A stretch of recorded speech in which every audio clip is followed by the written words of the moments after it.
Good morning, नमस्कार। Times नौ भारत में आप सभी का बहुत बहुत स्वागत है। मॉर्निंग प्राइम टाइम में आपके साथ हूं मैं अमित सिंह और आने वाले आधे घंटे में लगातार हम तमाम बड़ी खबरों से आपको रूबरू कराएंगे। देश दुनिया की वो अहम खबरें जो आपके लिए जाना जरूरी है। लेकिन आइए सबसे पहले आपको दिखाते हैं 25 बड़ी खबरें।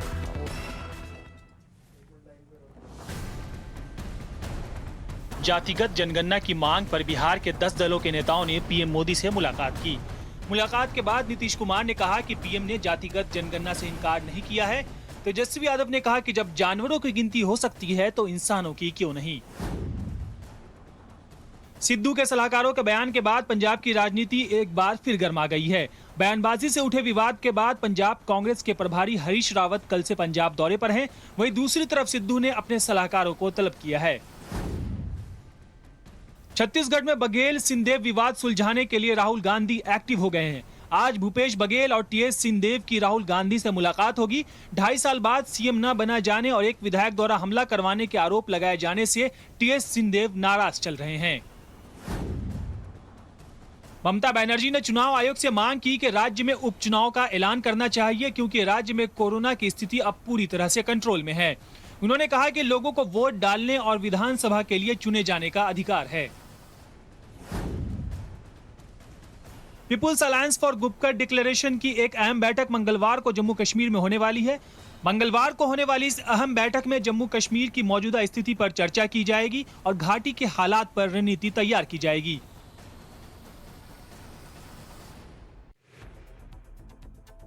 टाइम्स नाउ ने भारत के स्टिंग ऑपरेशन का बड़ा असर, धर्म परिवर्तन कराने के मामले में एसआईटी का हो सकता है गठन।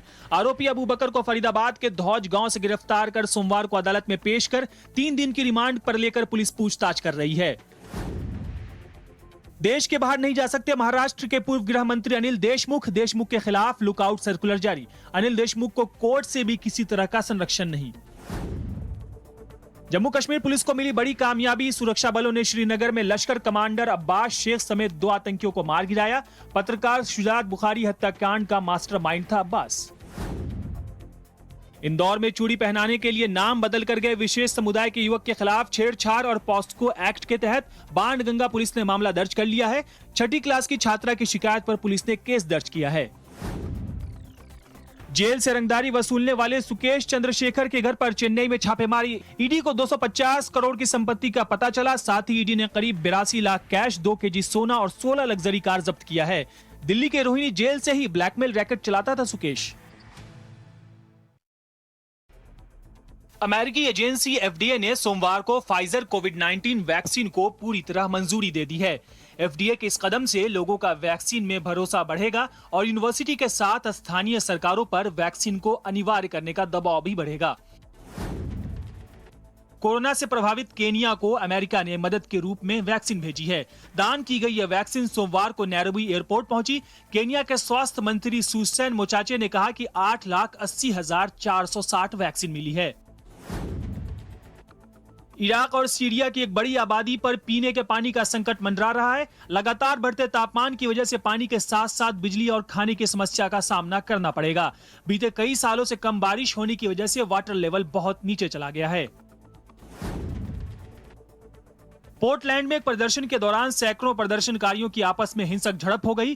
प्रदर्शनकारियों का 2 अलग-अलग ग्रुप शहर के 2 हिस्सों में इकट्ठा हुआ, लेकिन अचानक जगह बदलने की वजह से दोनों ग्रुप में झड़प हो गई। रोमानिया के विलिया में जंगल की आग की चपेट में एक घर भी आ गया। फायर फाइटर्स और स्थानीय लोगों ने बड़ी मुशक्कत से इस आग पर काबू पाया। आग बुझाने के लिए हेलीकॉप्टर का भी इस्तेमाल किया जा रहा है। प्रधानमंत्री नरेंद्र मोदी ने जर्मनी की चांसलर एंजेला मर्केल से फोन पर बात की। दोनों नेताओं ने अफगानिस्तान के हालात पर चर्चा की। पीएम मोदी और एंजेला मर्केल ने कहा कि दोनों देश रणनीतिक साझेदारी मजबूत करने को प्रतिबद्ध हैं। अफगान संकट पर विदेश मंत्रालय राजनीतिक पार्टियों को जल्द जानकारी देगा। पीएम मोदी ने इस मामले पर जानकारी देने का निर्देश दिया है। गुरुवार को सुबह 11 बजे विदेश मंत्री एस जयशंकर बयान देंगे। ब्रिटेन के प्रधानमंत्री बोरिस जॉनसन ने कहा है कि वो अफगानिस्तान की स्थिति पर तत्काल बातचीत के लिए आज 7 देशों के समूह G7 की नेताओं की बैठक बुलाएंगे। इस बैठक में अमेरिका के राष्ट्रपति जो बाइडेन भी शामिल होंगे। ब्रिटेन इस साल G7 देशों की अध्यक्षता कर रहा है। एक ट्वीट कर जो बाइडेन ने बताया कि उन अफगानियों को बाद में अमेरिका में शरण दी जा सकती है जिन्होंने युद्ध के दौरान उनके देश की मदद की थी।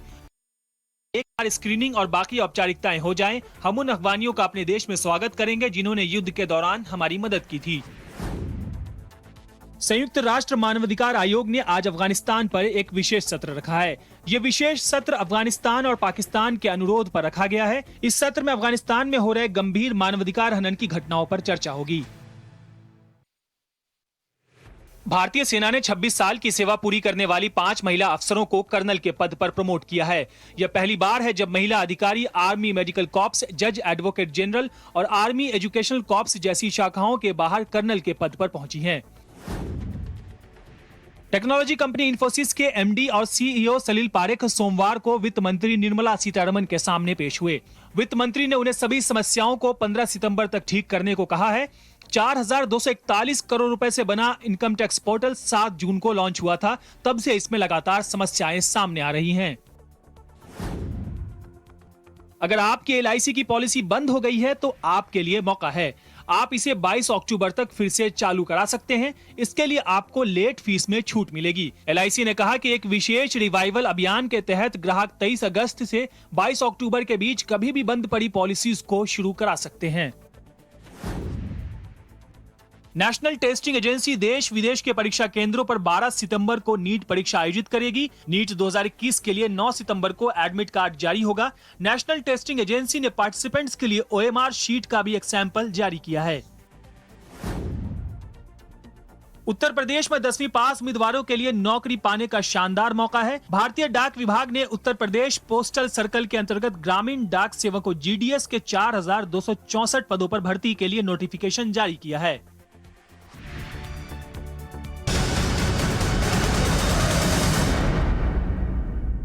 और देश की 25 बड़ी खबरों के बाद रुक करते हैं इस वक्त की बड़ी खबर का। कोरोना पर पीएम मोदी ने अहम बैठक बुलाई है। तीसरी लहर की तैयारियों पर इस बैठक में चर्चा हो सकती है। स्वास्थ्य और नीति आयोग के अधिकारी भी इसमें शामिल होंगे। कोरोना पर NDMI की रिपोर्ट में यह कहा गया है कि अक्टूबर में तीसरी लहर का पीक होगा। NDMI पीएमओ को अपनी रिपोर्ट सौंप चुकी है, जिसके बाद लगातार प्रधानमंत्री इस चीज को आवश्यक करना चाहते हैं। इस बात पे बिल्कुल फोकस करना चाहते हैं कि अगर तीसरी लहर आती है तो किस तरह की तैयारियां होती हैं, किस तरह के प्रिकॉशन लेने जरूरी हैं, किस तरह की चीजें करनी हो ताकि जो कुछ पहली और दूसरी लहर में हुआ वो ना हो पाए। इस वक्त की बड़ी खबर आपको बता रहे हैं। कोरोना की तीसरी लहर को लेकर प्रधानमंत्री नरेंद्र मोदी तमाम अहम अधिकारियों के साथ बैठक करने वाले हैं।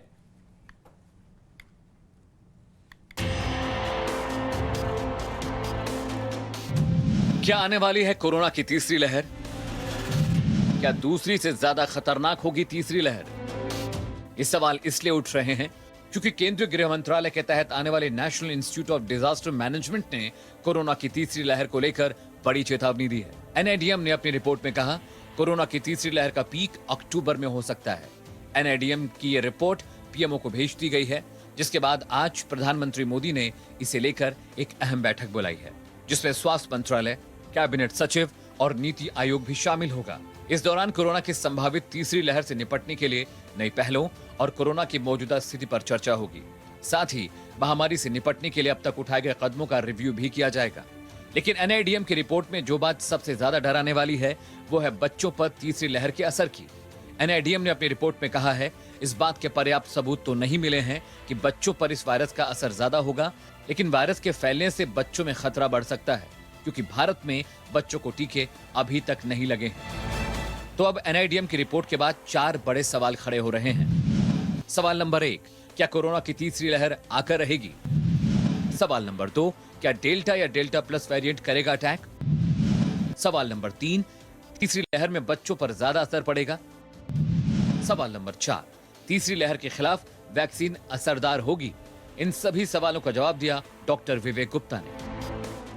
अब डेल्टा प्लस की जो इंसिडेंस है वो NCDC ने देखा, उन्होंने स्टडी किया तो उसमें देखा कि 58,000 सैंपल्स में केवल 70 लोगों में डेल्टा प्लस मिला। अगर ये इसको मान के चले तो हमें लगता है कि डेल्टा प्लस अभी इस समय उतना ज्यादा नहीं है अपने देश में। बच्चों को क्या हम ये थर्ड वेव में बच्चे ज्यादा परेशान होंगे, ज्यादा इन्फेक्ट होंगे? क्यों? Why we are worried? Because बच्चे बड़े एक तो ये सबसे बात है कि बच्चों का वैक्सीनेशन अभी भारत में शुरू होना है। अभी जाइडस की कोविड वैक्सीन को मिल गया है, उन्होंने क्लियरेंस मिल गया है, DCGI ने दे दिया है, लेकिन लगते समय लगेगा। अगस्त चल रहा है, सितंबर अक्टूबर आने में कोई देरी नहीं है। कोरोना की संभावित तीसरी लहर को देखते हुए दिल्ली सरकार भी अलर्ट मोड पर है। केजरीवाल सरकार ने अगली लहर के लिए पर्याप्त मात्रा में दवा उपलब्ध कराने के निर्देश दे दिए हैं। साथ ही कोविड से जुड़ी दूसरी बीमारियों की दवा के इंतजाम के लिए भी कहा गया है। हालांकि इन सब के बाद भी डॉक्टर लगातार लोगों को सावधानी बरतने की सलाह दे रहे हैं। अगर हम चाहते हैं कि ये लहर और तेजी से ना बढ़े और केसेस में और बढ़ोतरी ना हो, तो हमें अपना अनुशासन बना के चलना पड़ेगा और सारी चीजों पे प्रतिबंध लगानी होगी जो कि कोरोना के केसेस में बढ़ावट ला सकते। कुल मिलाकर केंद्र से लेकर राज्य सरकारें तक कोरोना की संभावित तीसरी लहर को लेकर अलर्ट है, लेकिन इससे बचने का सबसे बड़ा हथियार है आपकी सावधानी। तो मास्क पहनकर रखें, हाथ धोते रहें और 2 गज की दूरी बनाकर रखें। Bureau report, times now, Navbharat. और कोरोना की कोई भी लहर हो, सबसे बड़ा बचाव यह है कि आप सोशल डिस्टेंसिंग को फॉलो करें और तमाम वो प्रिकॉशन लें जो सरकार आपको बताती है। और अब देखते हैं 5 मिनट में राज्यों की बड़ी खबरें फटाफट अंदाज में। जम्मू कश्मीर में फिर से राजनीतिक सुगबुगाहट तेज हो गई है। एक बार फिर से राज्य की मौजूदा स्थिति और भविष्य की रणनीति पर विस्तार से चर्चा करने के लिए आज श्रीनगर में people's alliance for Gupkar declaration की एक अहम बैठक होगी। ये बैठक सुबह 11 बजे गठबंधन के अध्यक्ष फारूक अब्दुल्ला के आवास पर की जाएगी। बैठक को लेकर मिली जानकारी के मुताबिक इस बार पहले से काफी अलग बैठक होगी। घाटी की मौजूदा स्थिति पर चर्चा के साथ साथ सियासी रणनीति को लेकर भी बात की जाएगी। साथ ही इस बार बैठक में क्षेत्रीय मुद्दों पर भी चर्चा की जाएगी। बैठक में शामिल होने वाली पार्टियों का चयन गठबंधन दलों पर छोड़ दिया गया है। बैठक में जम्मू कश्मीर के अलग अलग इलाकों से आए नेता शामिल होंगे। एक अनुमान के मुताबिक बैठक में 150 से 200 नेता शामिल हो सकते हैं। गुपकर अलायंस दरअसल 6 मुख्य धारा के राजनीतिक दलों का गठबंधन है जो जम्मू और कश्मीर के लिए विशेष राज्य के दर्जे की बहाली की मांग कर रहा है। जम्मू कश्मीर पुलिस ने श्रीनगर में आतंकी संगठन लश्कर-ए-तैयबा के 2 आतंकियों को मार गिराया है। मारे गए दोनों आतंकियों की पहचान लश्कर के कमांडर अब्बास शेख और साकिब मंजूर के रूप में की गई है। दोनों आतंकियों की एक जगह पर छिपे होने की सूचना मिली थी, जिसके बाद तलाशी अभियान चलाया गया और दोनों को ढेर कर दिया गया। फिलहाल इस इलाके में सुरक्षा व्यवस्था कड़ी कर दी गई है और इलाके में आने जाने वालों पर पूरी निगरानी रखी जा रही है। दूसरी तरफ जम्मू कश्मीर के कुपवाड़ा में एक घर से 10 हैंड ग्रेनेड बरामद किए गए हैं। पुलिस को इनपुट मिली थी कि कुपवाड़ा के गासला दरपुरा ट्रालपुरा में यासीन मीर के बेटे मोहम्मद यूसुफ मीर के घर में हैंड ग्रेनेड छिपाए गए हैं, जिसके बाद तलाशी शुरू की गई। इस मामले में पुलिस ने केस दर्ज कर लिया है।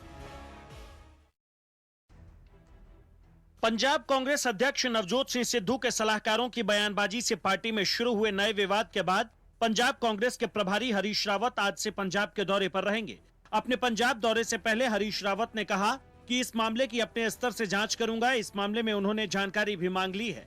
दूसरी तरफ सिद्धू का कहना है कि सलाहकारों के बयानों को तोड़ा मरोड़ा गया है और ऐसी संभावना है कि चुनाव के वक्त राजनीतिक लाभ लेने की कोशिश हो। इस मामले में बात करने के लिए सिद्धू ने अपने दोनों सलाहकार मलविंदर सिंह माली और प्यारेलाल गर्ग को पटियाला में अपने घर पर बुलाया था। दरअसल सिद्धू के सलाहकारों ने कश्मीर और पाकिस्तान को लेकर कुछ बयान दिए थे, जिसके बाद पंजाब के सीएम अमरिंदर सिंह ने कड़ी टिप्पणी की थी और ऐसे बयानों से बचकर रहने की सलाह दी थी। पार्टी के दूसरे नेताओं ने भी ऐसे बयानों को गलत बताया था। इतना ही नहीं, सिद्धू के सलाहकारों की बयानबाजी को लेकर बीजेपी ने भी सवाल खड़े किए हैं। बीजेपी का कहना है कि सिद्धू के सलाहकारों ने जिस तरह की बातें कही है वो कांग्रेस पार्टी के विचार को दिखाता है। ये तस्वीर उत्तराखंड के चंपावत की है, जहां अचानक पहाड़ दरकने की वजह से चंपावत टनकपुर हाईवे को बंद करना पड़ा। पहाड़ों के दरकने की इन तस्वीरों को देखकर अंदाजा लगाया जा सकता है कि आसपास मौजूद लोगों में किस तरह का खौफ रहा होगा। लोगों ने जैसे ही मलबा गिरते देखा, लोग जान बचाकर इधर उधर भागने लगे। पहले इन तस्वीरों को देखिए कैसे पहाड़ की ऊंची चोटियों से मलबा गिर रहा है, और फिर इन तस्वीरों को देखिए कि यहाँ कैसे यात्री फंसे हुए हैं और मलबा देखकर इधर उधर भाग रहे हैं। जानकारी के मुताबिक चंपावत टनकपुर हाईवे पर कई इलाकों में अभी भी मलबा गिरने का सिलसिला जारी है। अच्छी बात यह है कि इस हादसे में कोई हताहत नहीं हुआ। हालांकि हाईवे बंद होने की वजह से भारी संख्या में यात्री रास्ते में फंसे हुए हैं। फिलहाल राहत और बचाव कार्य जारी है। हाईवे से मलबा हटाने का काम चल रहा है, तो दूसरी तरफ हाईवे बंद होने के बाद ट्रैफिक को डाइवर्ट किया गया है। दरअसल पिछले कुछ दिनों से उत्तराखंड में लगातार बारिश हो रही है, जिसके बाद जगह जगह पहाड़ों से मलबा और पत्थर गिरने की घटना सामने आ रही है।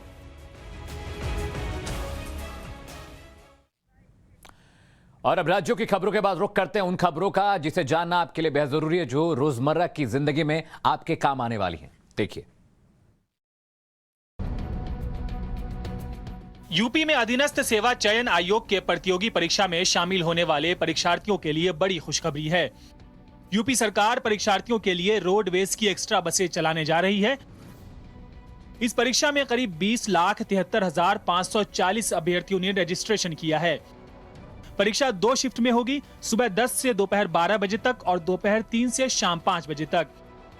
ट्रांसपोर्टेशन को लेकर स्टूडेंट्स को कोई परेशानी का सामना न करना पड़े, इसके लिए राज्य परिवहन विभाग ने मुकम्मल व्यवस्था किया है। हालांकि परीक्षार्थियों को टिकट लेकर ही बसों में सफर करना होगा। दोनों पालियों में परीक्षा दिलाने के लिए करीब 600 अतिरिक्त बसें लगाई गई हैं। कोरोना काल में सुरक्षा एक चुनौती है, लिहाजा बसों में ज्यादा भीड़ न हो, इसके लिए अतिरिक्त बस चलाने की योजना बनाई गई है। पूर्वोत्तर के 3 राज्य असम, अरुणाचल और मेघालय में आज भारी बारिश की संभावना है। मौसम विभाग ने इन तीनों राज्यों के लिए ऑरेंज अलर्ट जारी किया है। वहीं पश्चिम बंगाल और सिक्किम में भारी बारिश होने के आसार हैं। बंगाल की खाड़ी से तेज दक्षिण पश्चिम हवाओं के प्रभाव से भारी बारिश की आशंका जताई गई है। बारिश के मद्देनजर इन राज्यों में शासन प्रशासन अलर्ट मोड पर है। लोगों को घरों में रहने की नसीहत दी गई है। बेहद जरूरी काम होने पर ही घरों से निकलने की सलाह दी गई है। पहाड़ी राज्यों में बारिश के साथ लैंडस्लाइड का खतरा भी बढ़ जाता है। आज के समय में ज्यादातर लोगों के पास एक से अधिक बैंकों का खाता होता है, लेकिन कई बार लोग इन सभी खातों को मैनेज नहीं कर पाते हैं। ऐसे में यदि आप 12 महीने से अधिक किसी बैंक अकाउंट में कोई ट्रांजैक्शन नहीं करते हैं तो बैंक उसे इनएक्टिव अकाउंट घोषित कर सकता है। यदि ग्राहक 24 महीने तक अपने अकाउंट में कोई गतिविधि नहीं करता है तो बैंक उस अकाउंट को डोरमेंट अकाउंट घोषित करेगा। आरबीआई के हालिया गाइडलाइंस के मुताबिक अगर बैंक ने आपका खाता डोरमेंट कर दिया है तो भी आप इसे फिर से चालू करा सकते हैं। इसके लिए आपको बैंक में लिखित में एप्लीकेशन देना पड़ेगा। इसके साथ ही आपको केवाईसी फॉर्म भरने होंगे। आपके डोरमेंट अकाउंट को फिर से एक्टिव करने के लिए बैंक आपसे कोई चार्ज नहीं लेता है। बैंक अपने प्रोसेस के मुताबिक 1 दिन या उससे अधिक समय में आपका अकाउंट फिर से चालू कर देगा। नियमों के मुताबिक एक बैंक अकाउंट के डोरमेंट होने के बाद भी उसके खाते में पड़े पैसे सुरक्षित रहते हैं। सेविंग अकाउंट होने की स्थिति में ग्राहक के खाते में समय से जमा पर ब्याज भी जुड़ता रहता है।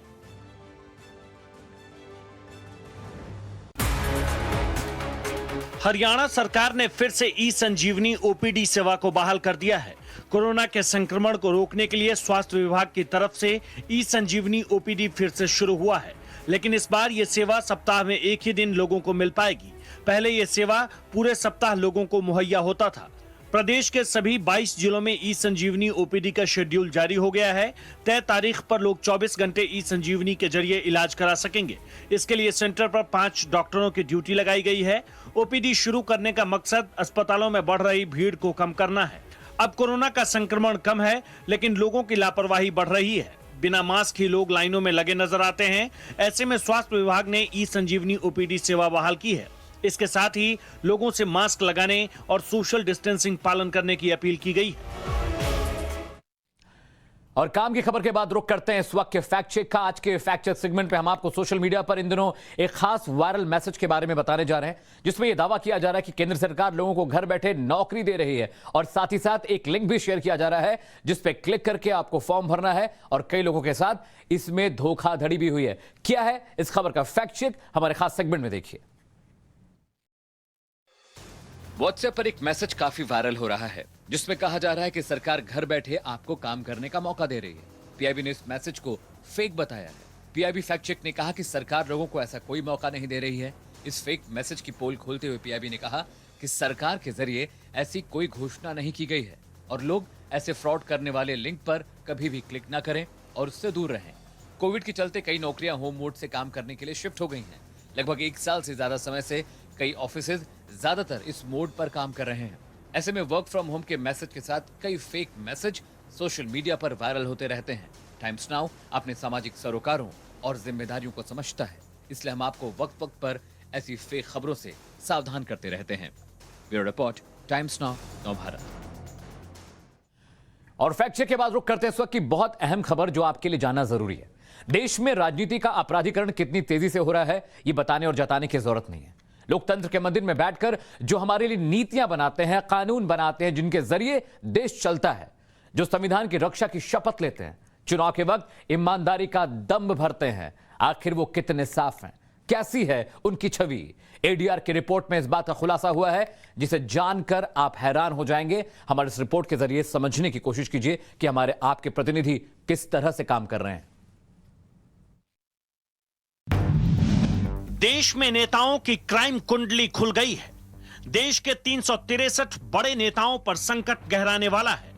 अगर इन नेताओं पर आरोप सिद्ध हो गए तो देश के 363 एमएलए और एमपी चुनाव लड़ने से बेदखल हो जाएंगे। ये हम नहीं कह रहे। चुनाव सुधारों के लिए काम करने वाले संगठन एडीआर और नेशनल इलेक्शन वॉच ने 2019 से 2021 तक 542 लोकसभा सदस्यों और 1953 विधायकों के हलफनामों का विश्लेषण किया है। इन विश्लेषण के आधार पर संस्था ने अपनी रिपोर्ट में बताया है कि 296 विधायक और 67 सांसद आपराधिक आरोपों का सामना कर रहे हैं और दोष सिद्धि होने पर जनप्रतिनिधित्व कानून के तहत उन्हें अयोग्य करार दिया जाएगा। कानून की धारा 8 की उपधाराएं 1, 2 और 3 में प्रावधान है कि इनमें से किसी भी उपधारा में दर्ज अपराध के लिए कसूरवार मुजरिम को दोष सिद्धि की तारीख से अयोग्य घोषित किया जाएगा और उनकी रिहाई के बाद से 6 साल की अवधि के लिए उन्हें चुनाव लड़ने के लिए अयोग्य करार दिया जाएगा।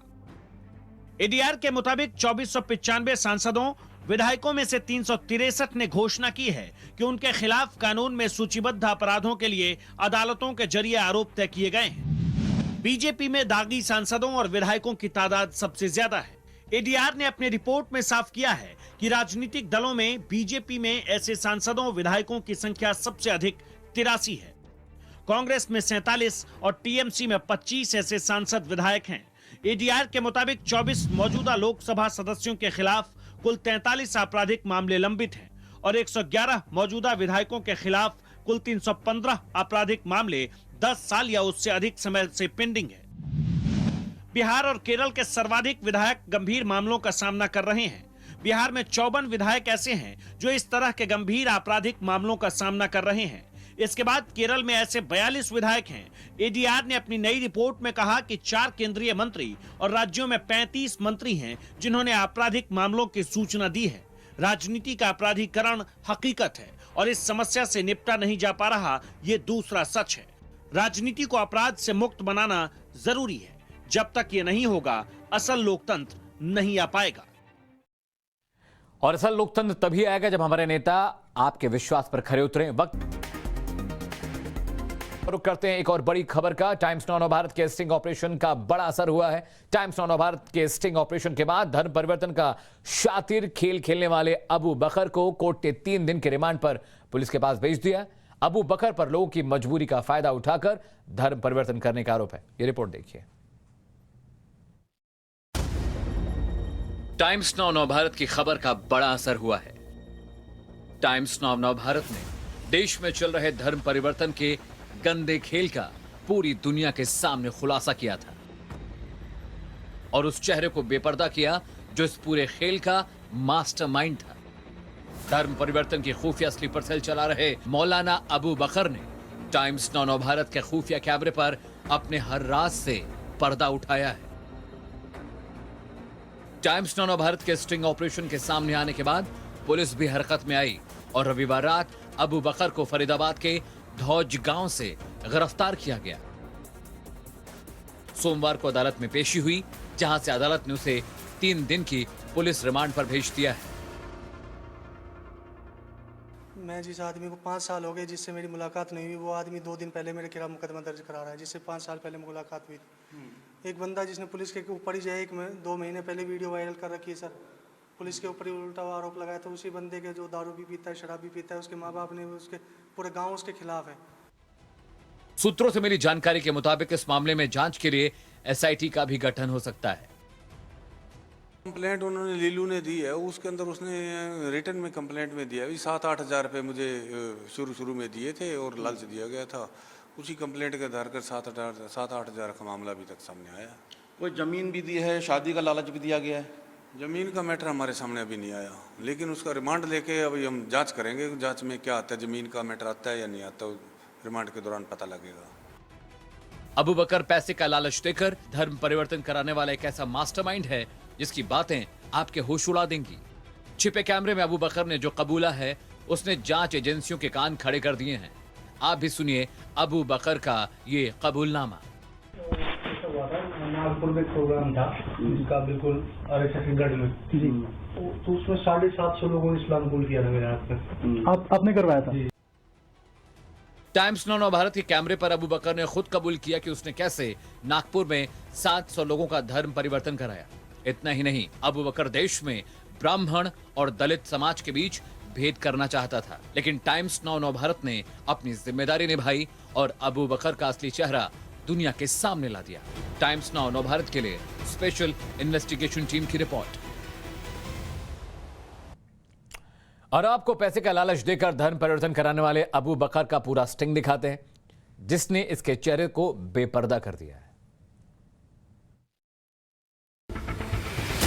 आने वाले कुछ मिनटों तक आप ध्यान से टाइम्स नाउ नवभारत की इस रिपोर्ट को देखते जाइए। इसे देखकर आप समझ जाएंगे कि भारत में किस तरह धर्म परिवर्तन को ऑर्गेनाइज्ड क्राइम की तरह किया जा रहा है। इस रिपोर्ट में 4 किरदार हैं। अबू बकर, टाइम्स नाउ नवभारत के 2 रिपोर्टर और अबू बकर के साथ आया काजी इखलाक। वीडियो में आपको सिर्फ अबू बकर दिखेगा, लेकिन आवाज चारों किरदारों की होगी। अब ध्यान से छिपे कैमरे से रिकॉर्ड हुई बातचीत को सुनिए। नागपुर में प्रोग्राम था जिसका बिल्कुल छत्तीसगढ़ में जी, तो उसमें 750 लोगों ने इस्लाम कबूल किया था मेरे हाथ में। आपने करवाया था? टाइम्स नाउ नवभारत के रिपोर्टर ने अबू बकर की थोड़ी तारीफ कर दी तो खुलकर सब कुछ बोलने लगा। उसने बताया कि नागपुर में उसने 750 लोगों का खुद से धर्म परिवर्तन करवाया। हमारी आगे की बातचीत में अबू बकर ने बता दिया कि वो किस तरह लोगों का ब्रेन वॉश करता है और उन्हें पता भी नहीं चलता।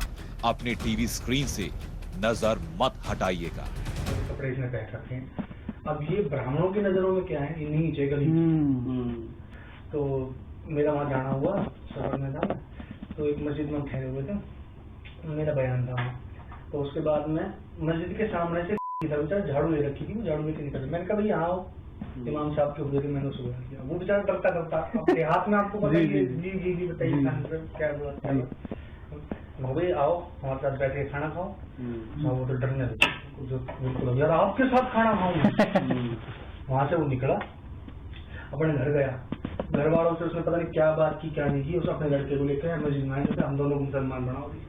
अबू बकर ने एक कहानी सुनाकर हमें ये बताया कि किस तरह उसने एक अनुसूचित जाति के व्यक्ति की दुखती रग पर हाथ रखकर उसका धर्म परिवर्तन करवा दिया। अबू बकर की बातों से साफ है कि वो और उसकी टीम समाज में फैले ऊंच नीच के भेदभाव का फायदा उठाती है। ये उन लोगों की तलाश में रहते हैं जो समाज में पिछड़े हुए हैं और उन्हें अपनापन दिखाकर मुसलमान बनवा देते हैं। आगे सुनिए। जी, देश में ब्राह्मण वर्सेस शेड्यूल्ड कास्ट हो जाएगा, ये करवाना है और ये हमारा ये मिशन होना चाहिए था हमारा। जी, सोच ही नहीं है उसकी। तो आप समझ गए होंगे कि अबू बकर और उसकी टीम का मोडस ऑपरेंडी क्या है। वो देश में ब्राह्मण और शेड्यूल कास्ट के बीच भेद करना चाहता है। उसे लगता है कि भेद बढ़ेगा तो वो शेड्यूल कास्ट के लोगों का धर्म परिवर्तन करवा देगा। वो सरकार के विरोधियों की मदद करता है ताकि मुश्किल में उसे मदद मिल सके। सीएए और एनआरसी के विरोध के दौरान उसने इसी तरह दूसरे धर्म के लोगों से मदद ली। अबू बकर ने बताया कि वो किसान आंदोलन के दौरान किसानों की मदद करना चाहता है ताकि अगर उस पर मुसीबत आए तो किसान उसके साथ खड़े हो जाएं। दिल्ली के शाहीन बाग का जिक्र करते हुए अबू बकर ने बताया कि कैसे उस तरह के प्रदर्शन में उसे शर्ट पैंट वाले लोगों से ज्यादा दाढ़ी वाले मौलानाओं की जरूरत पड़ती है ताकि मुसलमानों के बीच उस आंदोलन को लेकर विश्वास पैदा किया जा सके। टाइम्स नाउ नवभारत के लिए स्पेशल इन्वेस्टिगेशन टीम की रिपोर्ट। और ये टाइम्स नाउ भारत की खबर का असर था कि अबू बकर गिरफ्तार भी हुआ और पुलिस रिमांड पर गया और आगे क्या कार्रवाई होगी हम वक्त पर आपको इसकी अपडेट देते रहेंगे। और अब वक्त है हमारे वायरल वीडियो सेगमेंट का।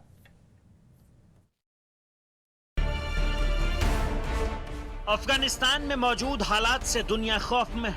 तालिबान देश को तबाह करने में लगा हुआ है।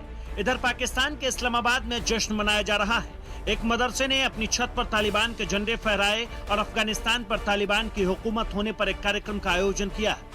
इतना ही नहीं, यहाँ पढ़ने वाली छात्राओं ने सलाम तालिबान गाना गाया, आतंकी समूह की तारीफ की। इस कार्यक्रम के फोटोज और वीडियो सोशल मीडिया पर वायरल हो रही है। वायरल हुए वीडियो में बुर्का पहने लड़कियां तालिबान के झंडे के साथ सलाम तालिबान गाती नजर आ रही हैं। ट्विटर पर इस वीडियो को पाकिस्तानी पत्रकार रोहान अहमद ने शेयर किया है। उन्होंने लिखा कि इस्लामाबाद की लाल मस्जिद से जुड़े एक मदरसा जामिया हफ्सा की छात्राएं अफगानिस्तान में तालिबान के अधिग्रहण का जश्न मनाने वाले एक कार्यक्रम में गाना गा रही हैं।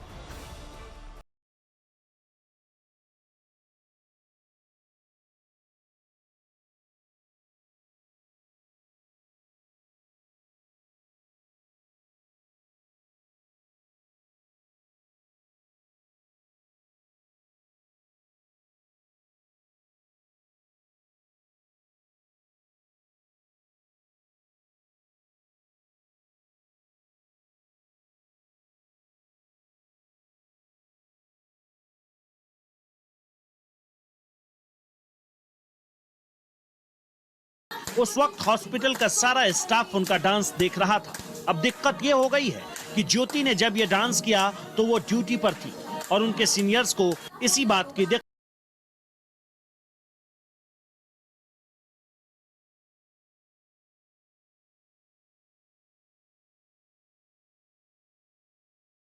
ज्योति के डांस के चलते उन्हें नोटिस भेजा गया है, जिसके बाद उनकी नौकरी भी जा सकती है। लेकिन अब चाहे लाख दिक्कत आए, लेकिन ज्योति का ये वीडियो सोशल मीडिया पर धूम मचा रहा है।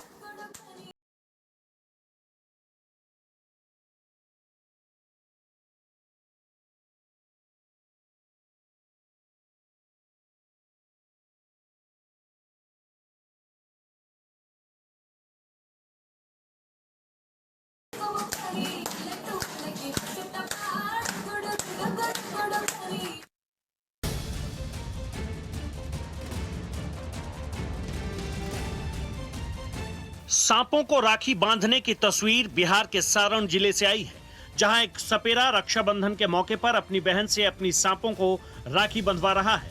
लेकिन तभी एक सांप सपेरे के पैर पर काट लेता है। शुरू में सब सामान्य लगता है, लेकिन गौर से इस वीडियो को देखिए। सांप ने सपेरे के पैर पर तेज दांत गड़ा दिए हैं, जिसके बाद यह सपेरा दर्द के मारे कराह उठता है।